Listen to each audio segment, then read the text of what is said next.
శ్రీ గురు చరిత్ర అధ్యాయం 18 శ్రీ గణేశాయ నమః శ్రీ సరస్వత్యై నమః శ్రీ గురుభ్యో నమః. శ్రీగురుడు కృష్ణ పంచగంగా సంగమంలో ఉదంబర వృక్షం క్రింద నివసించారు. స్వామి ప్రతిరోజు అమరపుర గ్రామానికి భిక్షకు వెళ్ళేవారు. ఆ గ్రామంలోనే ఒక బ్రాహ్మణుడు భిక్షావృత్తి చేస్తూ జీవించేవాడు.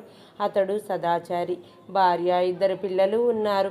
వారి ఇంటి ముందు తమ్మ చెట్టు ఒకటి ఉండేది. తినడానికి ఏమీ దొరకని రోజున తమ్మకాయలు వండుకొని తినేవారు. ఒకరోజు శ్రీగురుడు వారి ఇంటికి భిక్షకు వెళ్ళారు. వారు భక్తి శ్రద్ధలతో శ్రీగురుణ్ణి పూజించి ఇంట్లో ఏమీ లేని కారణంగా తమ్మకాయలు వండి పెట్టారు. శ్రీగురుడు సంతోషంతో దానిని స్వీకరించి, ఇక మీ దరిద్రం మాయమైంది అని ఆశీర్వదించారు. ఆయన వెళ్ళిపోతే ఇంటి ముందున్న తమ్మ మొక్కను పీకి పారవేసి వెళ్ళారు. అందుకు ఆ బ్రాహ్మణుని భార్య దుఃఖించింది.